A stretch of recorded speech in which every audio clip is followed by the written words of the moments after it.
Yo, what up, though? It's your boy Jeezy checking in with the big dog. That's right, attorney Bryce Durham. You know I'm all about the people, so I got a shout out to the people's champs. That's right, they winning cases left and right. In the Atlanta streets, anything can happen. You can slip and fall, you can have a car accident, you can even hurt yourself. When it comes to getting that bag for you, you already know who to go to. Call my attorneys. Attorney Bryce Durham, Durham Law Group, 844-4GA-HURT. That's right, 844-4GA-HURT. GeorgiaHurt.com. Let's get it. Hello, it is Ryan, and I was on a flight the other day playing one of my favorite social spin slot games on ChumbaCasino.com. I looked over at the person sitting next to me, and you know what they were doing? They were also playing Chumba Casino. Coincidence? I think not. Everybody's loving having fun with it. Chumba Casino is home to hundreds of casino-style games that you can play for free anytime, anywhere, even at 30,000 feet. So sign up now at ChumbaCasino.com to claim your free welcome bonus. That's ChumbaCasino.com and live the Chumba life. No purchase necessary. VGW. Void where prohibited by law. See terms and conditions. 18+.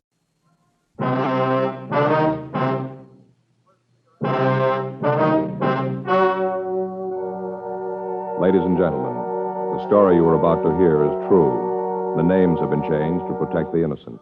Fatima Cigarettes, king size, extra mild and soothing, brings you Dragnet on both radio and television.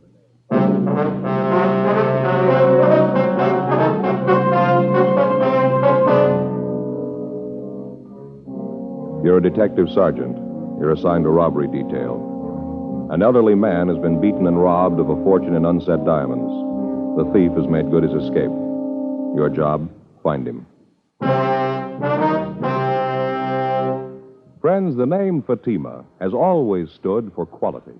Fatimas are distinctive, with a truly different flavor and aroma. And in king-size Fatima, you get an extra mild and soothing smoke, plus the added protection of Fatima quality. Remember, in Fatima, the difference is quality. Because of its quality, its extra mildness, its better flavor and aroma, Fatima continues to grow in favor among king-size cigarette smokers everywhere. Switch to Fatima yourself today. Ask your dealer for Fatima in the bright, sunny yellow pack. King-size Fatima. The difference is quality.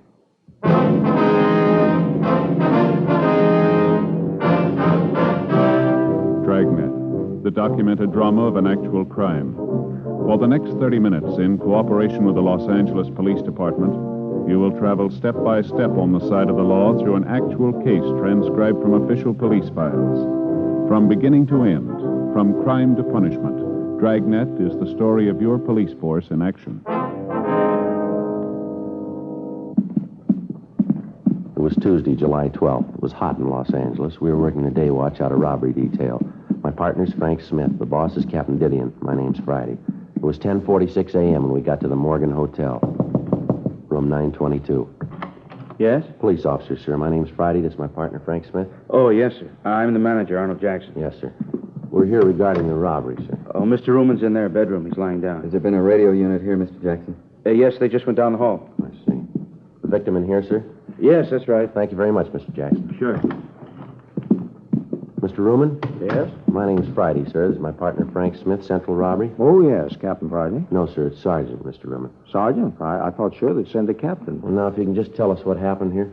Well, I brought the stones up here to show him and his father. We made an appointment. He hit me, took everything. How much was it, sir? Can you tell us? Everything there was, finest collection, best stones, took my sample case and everything. Well, what'd the case look like, sir? Just a plain sample case, this high, about this wide. So that'd make it about 14 by 18, is that right? Black leather, plain sample case. Any identifying marks, initials, anything like that? No, just a plain black leather case. I don't care about the bag, it's the diamonds. I couldn't come close to their value, maybe 100,000, maybe more. Now, you say you made an appointment with him. Who is the man, sir? Fred Roberts. I met him about 3 weeks ago at my club, having lunch with a friend, another jeweler, and he introduced us. We hit it off right away. He seemed to be a real nice fella. I can't understand it. Fred Roberts. Will you describe him for us, sir? I'd say he's about 20 to 30. Could say he's a nice-looking fellow. Sure wore nice clothes. Looked like a real businessman. Always carried a briefcase and all. Mm-hmm. About how tall would you say he was? Tall? Mm-hmm. Well, I'm 5'6". He's about 3 inches taller. I'd say he's about 5'9". Not too heavy. Medium build. About your size. Now, how about his hair, sir? What color was that? You remember? Brown. Straight brown hair. Might have had a part. I never noticed. He had brown eyes, too. Shouldn't be any problem. People in the hotel must know him. These are his rooms. I'll call the office and have them get out a broadcast on the description. All right, fine. You want to check with the other fellows, see if they've come up with anything? I'll stay here with Mr. Ruman. Okay. Fine. Thanks, Frank. Now, you'll have no trouble identifying the man, will you, Mr. Ruman? No, sir. I know him. Those eyes, never forget him. I should have known from the start. Sir? His eyes are shifty, little bitty things set close together. I should have known not to trust him with eyes like that. Now, you say you met this man about 3 weeks ago, is that right? Well, this Roberts fellow told me that he was down here from San Francisco. Said he was going into the diamond business. Said he was down here, rather, to buy stock. That he'd heard that I could lay my hands on some fine stones, that he wanted to see what I had to offer. I see.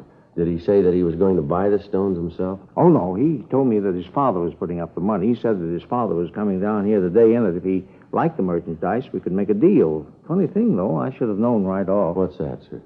Well, when I came up here this afternoon and showed him the stones I'd brought, he didn't know the good from the bad. Oh, sir?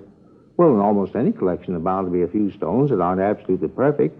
They look all right, but there may be a small flaw someplace inside the stone. Naturally, their value isn't the highest. I see, and this Roberts didn't know the difference. No, but I should have known anyway. Those eyes, the meanest eyes I ever saw, and so close together. Well, was there anything unusual that you might have noticed about Roberts? Anything about his speech, his manner, anything at all that might help us identify him? No, just like I told you. Seemed nice enough. Well, did he give you any indication that there might be something wrong? Not at all. Of course, I wondered about his not knowing much about diamonds, but I figured that if he was willing to pay what I wanted, I didn't have to concern myself with what he was going to do with the stones. Well, Mr. Ruman, I wonder if we could start from the beginning. Exactly what happened here. He knocked me out. No, sir. I mean, what led up to his hitting you? Oh, I'm sorry. Well, as I said, he told me to bring the stones up here for his father to see. I did, and then we waited for the father to show up. We were over there by the window looking at the stones. You know, they look better in sunlight. Yes, sir. Well, when we finished, he said something about his father never being on time. I turned to look out the window. That's when he hit me, right here on the back of my head. Can you see it? Yes, sir, I can. Is it bleeding? Don't lie to me. I'm not afraid. Can you see any blood there? No, sir. There's right quite there? a bump on the back there. You sure? Yes, sir. You're telling me the truth? Yes, sir. There's no blood. Joe? Yeah, Frank. See you a minute? Sure. Excuse me a minute, Mr. Ruman. Sure, that's all right. Yeah, Frank. Called the office. They put out the description. Area's being covered. Leighton Prince been called? Yeah. How's Ruman getting along? Well, he's got quite an egg in his head, but he seems to be okay. Mm-hmm. Manager says he's called the house doctor. Should be here right away. Sergeant? Yes, sir. Have you caught him yet, Roberts? No, sir, not yet. As soon as the doctor looks at you, sir, we'd like you to go down to police headquarters with us, if you would. Of course. But you shouldn't have too much trouble catching him, not with those eyes. Real little beady. Yes, sir. Well, what do you want me to do at police headquarters, Sergeant? Well, we want to take a full statement, have you look at some pictures, if you would. With you two? Yes, sir. Anything wrong? Oh, no. But you'd figure with all those diamonds gone, that fella hitting me and all, just seems that they could have done better. Well, how's that, Mr. Ruman? Seems they could have sent a captain. 11:15 a.m. Leighton Prince arrived and went over the rooms. Frank and I were unable to find the instrument Ruman had been struck with. Checking with the desk clerk and the elevator operator, we were able to get a composite description of Fred Roberts. It tallied closely with the one given us by Ruman. The desk clerk told us that Roberts had checked into the hotel that morning. We obtained a copy of the hotel registration card carrying Roberts' signature for handwriting analysis. The immediate area was thoroughly searched. The suspect had made good his escape. We contacted the victim's office and asked for a full inventory of the stolen diamonds. They were unable to give us a complete inventory at the time, but advised us that the loss would run well over $150,000. 11:57 a.m. After the hotel doctor had examined Ruman and said his wounds were superficial, we drove down to the city hall. While Ruman was looking at the mug books, Frank and I checked the name Fred Roberts and his description through R&I. We were unable to find a record on him. We contacted the stats office and requested a run on the M.O. Local and all points bulletins were gotten out on the suspect. After looking through the mug books, Ruman was unable to come up with an identification. Further interrogation of the victim failed to turn up any new evidence. The information furnished by the stats office and other contacts yielded nothing. The investigation continued. 3 weeks went by. Tuesday, August 2nd, 8:05 a.m. I checked into the office. Joe? Yeah. You're late. I've been waiting for you. Well, it's only been 5 Well, minutes. there's a lot to do here, you know. You're in a good mood. What's the problem? It's the in-laws again. I didn't sleep a wink last night. Oh, what happened? That brother-in-law, a real wise guy, knows how to do everything better than anybody else. Nothing he doesn't know. Well, look, Frank, I'm on your side, but what's the bit here? Remember how I told you about this place out in the valley where the steaks are so good? Yeah, it's the butcher shop, wasn't Yeah, it? that's right. Well, I stopped by last night and I got 6 of the biggest steaks I could find. Real beauties, fillets. Yeah? I figured on a barbecue, out in the backyard. Anyway, I get the charcoal out and the kindling and all the stuff. Right away, my brother-in-law says I'm doing it wrong. Why didn't you tell him? The wife, she's got to hear how they barbecue back in Sioux Falls. So the brother-in-law throws out all the stuff I'd done, and he starts all over. It took him 3 hours. Well, what happened? Well, he never got the fire started. By the time he let me get at it, it was too dark to do anything. He ended up in the kitchen with waffles. I had indigestion all night. Well, that's the way it goes, doesn't it? I suppose so. Sorry I jumped in. That's all right. I don't much care for waffles for dinner myself. I get it, Frank. Robbery Friday. Yes, sir. Mm-hmm. What was that address again? Okay, yes, sir. Okay, we'll check it right away. Right. Anything? One of our contacts is a rumble down at Jay's down in South Main. Guy's letting it get around that he's got some loose diamonds for sale. You say when they could be bought? Yeah, tonight. 8:14 a.m. We signed out and drove over to Jay's bar. We met with our informant. The buy was to take place in the bar at 8:30 that night. He gave us a description of the man who was selling the stones. We checked back into the office and filled Captain Didion in on the latest developments of the case. The plan was laid out that Frank and I would stake out inside the bar. 4 other men were assigned to cover the outside of the meeting place. They would be able to be in constant communication with each other through walkie-talkie equipment. 7:43 p.m. Frank and I took up our positions at the bar. The other men were at their assigned positions. We waited. 8:19 p.m. 3 men came in and took a table at the rear of the place. They ordered drinks and sat down and talked. None of them matched the description our informant had given us. 8:34 p.m. Joe? Well, Just came in. Fits the description pretty close. he's heading back there. Looks like he's one of the 3 guys we've been waiting for, doesn't he? Yeah. What was that he took out of his pocket? Can't hear a thing from here either. It looks like it's going to get louder, doesn't it? All right, that's fine with me. I didn't ask you to buy the stuff. You can see for yourself it's good, the price is right. If you don't want to buy, then you're wasting my time. Lousy chintzy deal. You get me here, and then you pull a deal like this? As far as I'm concerned, the buy's off. Nobody sent for you. Forget it. That's him. He's got the stones. Let's take him, Frank. Go with the bag. All right, hold it up, police officers. Watch it, Joe. All right, now stand right where you are. Keep your hands out in the open. You want to shake him down, Frank? Yeah. Stand still, you. What are you tagging us for? Just having a drink? What are you trying to do? They're clean, Joe. Our boy got away. They'll pick him up outside. Look, what do you want us for? Just sitting here having a drink. What are you trying to prove? Skip it, mister. You're selling us nothing here. I don't know what you're talking about. Frank, Yeah, hold still. here's my cuffs. All right, let's go. I'll check outside, see if they got the other one. Yeah. Look, you don't need these handcuffs. I'm not going anyplace. I got nothing to hide. What's this all about? Save it, mister. Say what? We come in here to have a couple of drinks. We're not bothering anybody. Just a quiet drink. You guys jump on us. What's the pitch anyway? Let's stop playing games here. There was a diamond buy tonight, and you were in on it. Diamonds? Are you kidding? Here, look at me. Do I look like the kind of a guy can afford diamonds? Not only that, but who buys diamonds in a bar? Now, look, let's get this thing squared away. Huh? Herman and Stromwell got the other one. Said they'd take him up to the office. Anything on him? No, dropped it while they were chasing him. What's that? Bag of unset diamonds. The 3 suspects we'd apprehended inside the bar were questioned. After a brief interrogation, the suspects admitted that they had gone to the bar for the purpose of buying diamonds. They explained that it was their impression that the stones had been smuggled into the country. The 3 men were booked in on suspicion of robbery pending further investigation. The 4th man, the one who was in possession of the diamonds, was identified as Larry Fry. We checked him through R&I and found that he had a previous record of 4 arrests receiving stolen property dating back to 1946. Frank and I took the suspect to the interrogation room. He told us that he'd found the diamonds in a back alley. The interrogation continued, but we were unable to change the suspect's story. A special show-up was arranged for Mr. Ruman, the victim in the jewel robbery. After looking at the suspect closely, he stated positively that this was not the man who had held him up. However, examination showed that the stones found were part of the diamonds taken in the robbery. The suspect was booked at the city jail. A check of his residence and other leads failed to turn up any additional information. Wednesday, August 3rd, 12:40 a.m. We had Fry brought from his cell. All right, sit down, Fry. Don't you guys ever get tired of trying? What do you mean, Fry? You know what I mean. Questions. Don't you guys ever get tired? You getting tired? Yeah, a little. Then why don't you save us all a lot of trouble and tell us what you know? I don't know what you're after.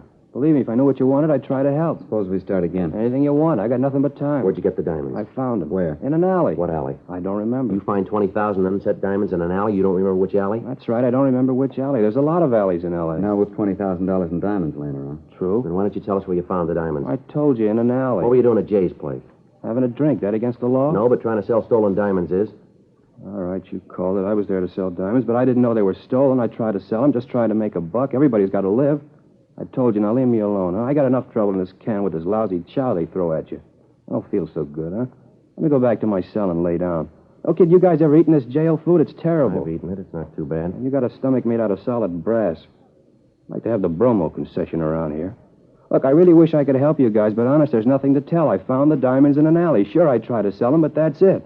Now, you guys know if there's anything I can All right, do... now you come off it, mister. You better get this story straight. We're through playing with you. Maybe you don't know how you stand. I'll fill you in. A man slugged and $150,000 in diamonds are stolen from him. Part of those diamonds turn up in your pocket. You say you found them. I can't buy that, and I don't think anyone else will. You come in here playing like a lily, clean and white. Well, your record doesn't make it that easy to buy. That's how you stand, mister. The whole thing's right in your lap. It fits you like a new suit. Now it's up to you. That's the way it is? You called it. No other way? None. Yeah. Well, if I could only get some decent food under my belt and a little fresh air, I might be able to give you guys the answers.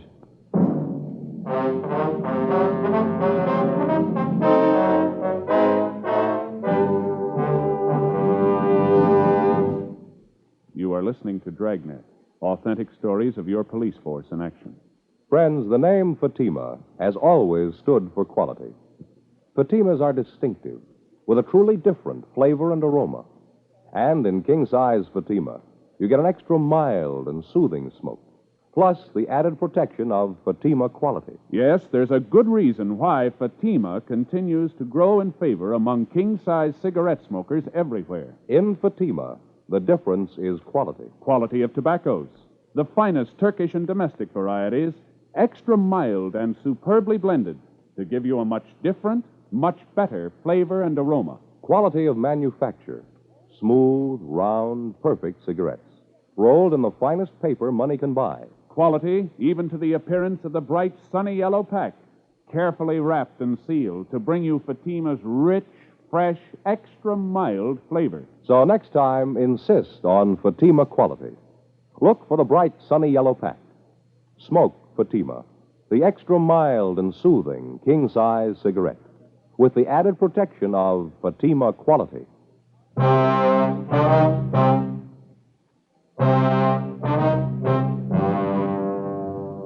We continued to interrogate Fry. From the evasive answers he gave us, it looked as if he was lying about his part in the robbery. When an interrogation seems to bog down, the working detective usually tries to find some subject with which to draw the suspect out, some weak point in his makeup. Maybe it's his parents, his wife, or his children. It might be the fear of having loved ones find out about the crime he's accused of committing. In Fry's case, questions about his family failed to produce any results. We tried other subjects, religion, baseball, golf, fishing.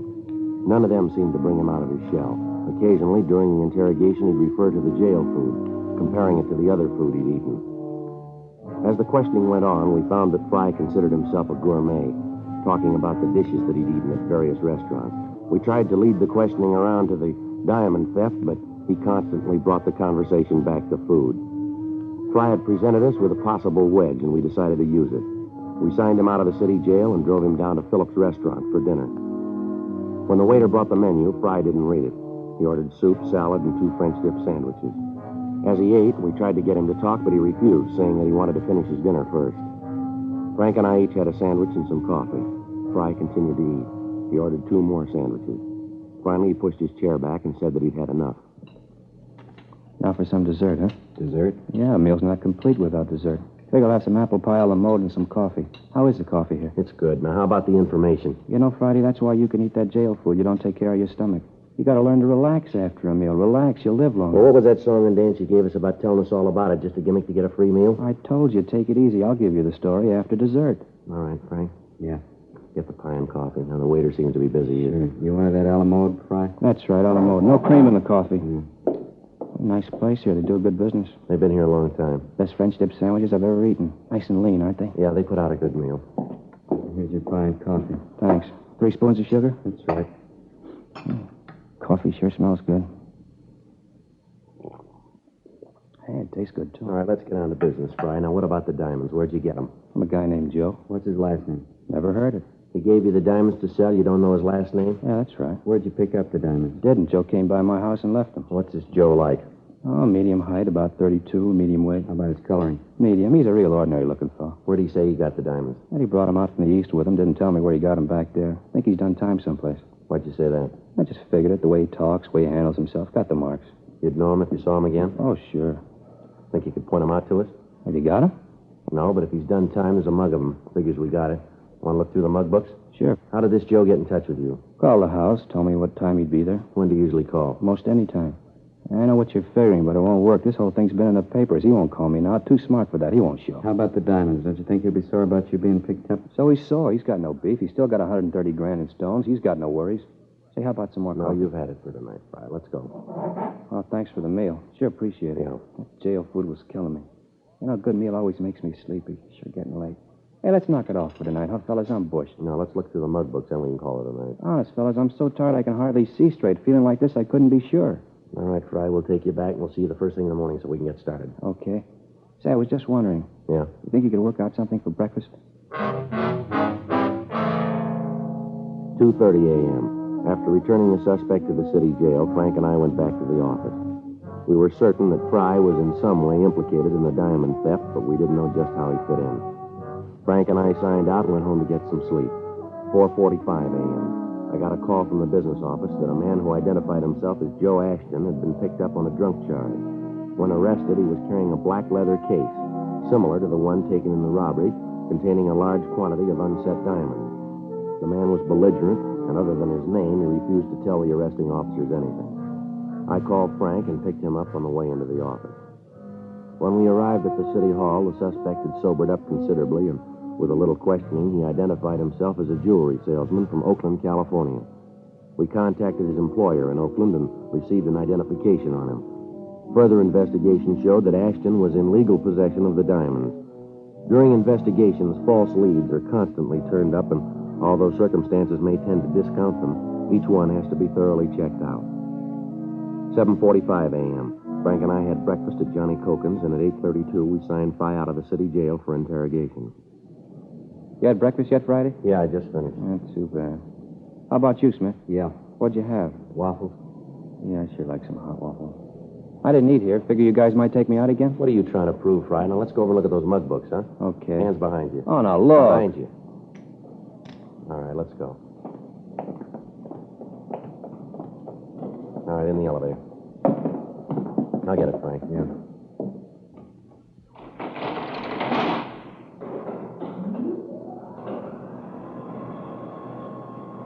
Sure, a nice day. Bet it's warm out. It's gonna be. Yeah.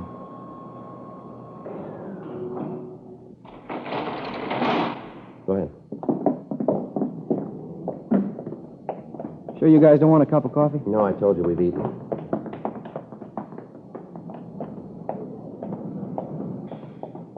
Right in the back, Fry. Sure. Say, sure appreciated that meal last night. That's good. We going to City Hall? Yeah, that's right.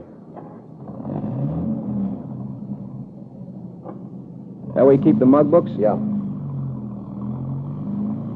Hey, no kidding, Friday. I gotta have some coffee. My stomach's growling. All right, Fry, we'll get you some coffee.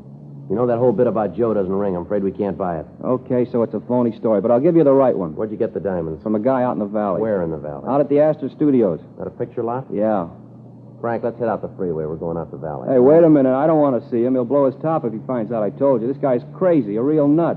You better drop me back at the jail. I'll wait. How do we know this isn't another stall? It isn't. You'll see. What's this guy's name, this friend of yours? He's no friend, just a guy I met, had a business deal. What's his name? Calls himself Fred Roberts. We took Fry to breakfast, and then we returned him to the city jail. We went back to the city hall and rechecked the name Fred Roberts through R&I. There was no record. Those with similar names were checked. None of them matched the description of the suspect. 11:20 a.m., Frank and I headed for the San Fernando Valley. Astor Studios was one of the older lots in town. It had been years since they'd made a picture of their own. Most of their business now was in renting stage space to television companies. Frank and I checked at the gate, and we were sent up to personnel.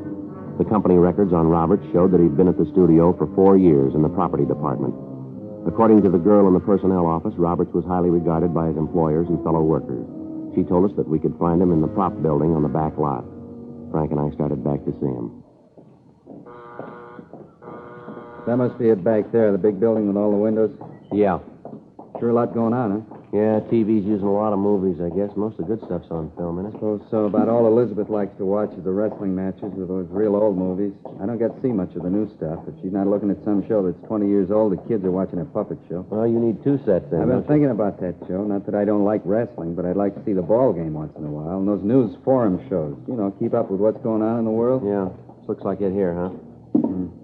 Yeah, that's him back there with a spray gun, isn't it? Yeah. Hey, Mr. Roberts? Mr. Roberts? Yeah? I'd like to talk to you, sir. Just a minute. I got to hit this before it dries. All right, sir.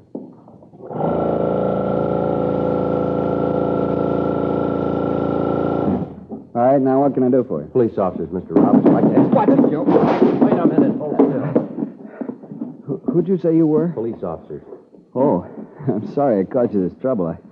I thought at first you were bill collectors coming in here like you did and all. You can understand that, can't you? I've had a little trouble lately. I didn't mean to cause a fuss. Yeah, sure. We'd like to talk to you downtown. Well, what about? Some diamonds that were stolen. Certainly, I'll go with you, but why me? What makes you think I had anything to do with it? Just routine, Mr. Roberts. Your name came up, and we have to check it out. More than glad to help. I hope you don't think that I was trying to run away from you before. It was just that I thought you were someone else. All right, Mr. Roberts. You want to get your coat?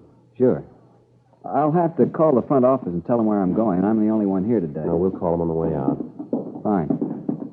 A lot of work. Hope this won't take long. Should I take my car? I wouldn't like to trouble you to bring me back. No trouble, Mr. Roberts.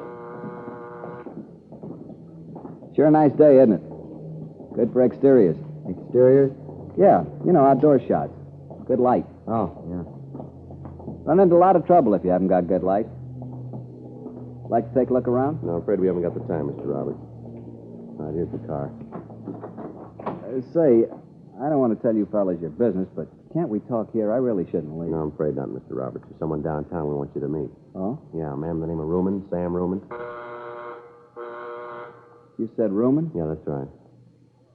No use trying to kid you then. Sir? About the diamond. No, I'm afraid not. How'd you find them? That's not important. Do you have the rest of the stones? Most of them. Some of them are up in San Francisco. I can give you the name of the man who has them. He picked up some of them. I read about it in the paper. How about the rest of them?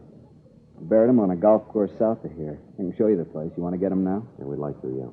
We'll go over the pass and into La Brea. Straight out La Brea. I'll tell you where to turn. All right. Fry, he the one that told you? You planned the robbery yourself, did you? Yeah, I had to raise money. Funny. What's that? You work in pictures in any job and people think you make a lot of money. It's not true. It's like any other job. Good living, but you don't make as much as people think you do. That's why I did it. Yeah. Planned the thing for a long time. Figured every angle. Be able to pay off my car, all my bills. That was no gag about me thinking you were bill collectors. I've been trying to find my car for the past month. And take it away. You know how it is. Yeah, sure. All my life I've been working to make something out of myself. Everybody in this town seems to do okay. Money, big home, a car. 12 years I've been working as a prop man. 12 years. I got tired of waiting. I wanted all those things. I figured I waited long enough, you know? Yeah. What's wrong with trying to build some kind of a future for yourself? I just wanted a future, that's all.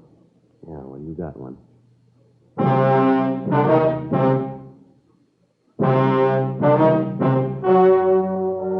The story you have just heard was true. The names were changed to protect the innocent. On November 15th, trial was held in Superior Court, Department 89, City and County of Los Angeles, State of California. In a moment, the results of that trial. Now, here is our star, Jack Webb. Thank you, George Fenneman. Friends, in your hometown as well as mine, more and more king-size cigarette smokers are switching to Fatima because of Fatima quality. Fatimas are distinctive, with a really different flavor and aroma. They give you an extra mild and soothing smoke, plus the added protection of Fatima quality. Get a pack of Fatimas tomorrow. See if you don't agree that in Fatima, the difference is quality. That's king-size Fatima in the bright, sunny yellow pack.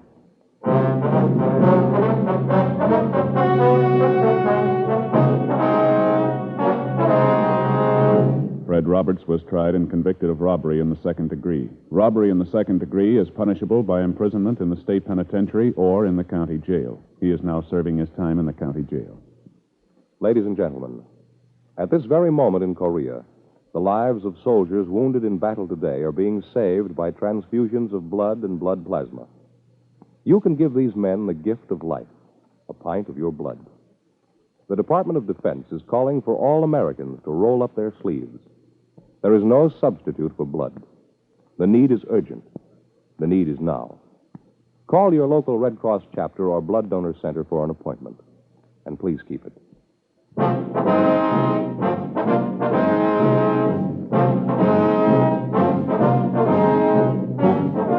You have just heard Dragnet, a series of authentic cases from official files. Technical advice comes from the Office of Chief of Police W.H. Parker, Los Angeles Police Department. Technical advisors Captain Jack Donahoe, Sergeant Marty Wynn, Sergeant Vance Brasher. Heard tonight were Vic Perrin, Herb Ellis, Vic Rodman. Script by John Robinson. Music by Walter Schumann. Hal Gibney speaking. King Size Fatima has brought you Dragnet, transcribed from Los Angeles. Friday, hear the Mario Lanza Show on NBC.